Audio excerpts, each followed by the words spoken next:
விஷயங்களை ஜுமாவுடைய மேடையில் கூட சொல்வதற்கு நமக்கு ஒரு கூச்சம் இருக்கக்கூடாது. ஏனென்று சொன்னால் இது ஒரு மார்க்க கல்வி, மார்க்கத்துடைய விஷயங்களை கற்றுக்கொள்வதற்கு எந்த நேரத்திலும் வெட்கப்படக்கூடாது. அதனால்தான் ஒரு சஹாபியில சல்மான் ஃபாரிஸி ரலியல்லாஹு அவர்கள் அவரிடம் ஒரு யஹூதி என்று சொன்னார், ஒரு யூதர். என்ன ஒரு ரசூலுல்லாஹ்வுடைய தூதர் என்ன எப்படி கனிமொழி போகணும் அப்படிலாம் கற்றுக் கொடுக்கிறாரு, இது என்ன அவர் கேள்வியாக பேசிக் கொண்டிருக்கக்கூடிய நேரத்துல சல்மான் ஃபாரிஸி அதை பெருமையாக சொன்னார்கள்.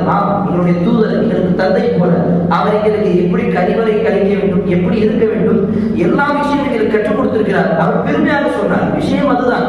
அப்ப குர்ஆனில் இருக்கக்கூடிய வசனம் என்ன சூரத்துல் அஹ்ஸாப் 33வது அத்தியாயத்தில் அல்லாஹ் கூறுகிறார், அன்-நபியு அவுலா பில் முஃமினீன, இந்த நபி உங்களுக்கு உங்களுடைய உயிரை விட மிக மேலானவர். அப்ப நம்முடைய உயிருக்கும் விட மிக மேலானவர் நம்முடைய ஒரு தந்தை என்று சொல்லலாம். நம்முடைய முஷ்ஃபிக் மிக மிக கண்ணியமான ஒரு தந்தை கூட சொல்லலாம். அப்ப ரசூலுல்லாஹ் அவர்கள் தன்னுடைய சமூகத்துக்கு எந்தெந்த நேரத்தில் குறிப்பு கடமை, யார் யாருக்கு குறிப்பு கடமையான பிறகு அவர்கள் எந்தெந்த விஷயங்களை கடைபிடிக்க வேண்டும், அதற்கு பிறகுதான் ஒது, அதற்கு பிறகுதான் தொழுகை.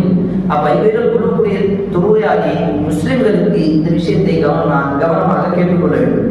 முதல் விஷயம், யாருக்கு இது குறிப்பு கடமை என்று சொன்னால், முதலில் யார் இஸ்லாத்தை ஏற்றுக்கொள்கிறார்களோ அவர்கள் மீது குறிப்பு கடமை.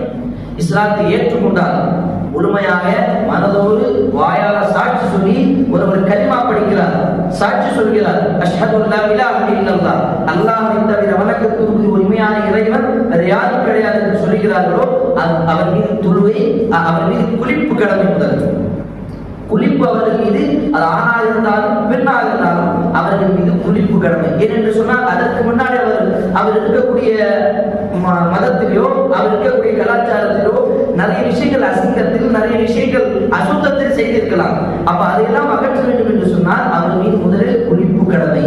அதனால்தான் அந்த ஒரு சம்பவம் கேள்விப்பட்டிருப்பீங்க. உமர் ரலியல்லாஹு அவர்கள் முதலில் இஸ்லாத்தை ஏற்றுக்கொள்ளும் பொழுது அவர் இந்த குர்ஆனை கேட்டார். யார்? அவர் தன்னுடைய சகோதரிகள். சில மார்க்கறிஞர்கள் இந்த ஹதீஸ் சனது ரீதியாக, அறிவிப்பாளர் ரீதியாக பலவீனமானது என்று சொல்லி ஒரு சில செய்திகள், கருத்துகள் வருகிறது.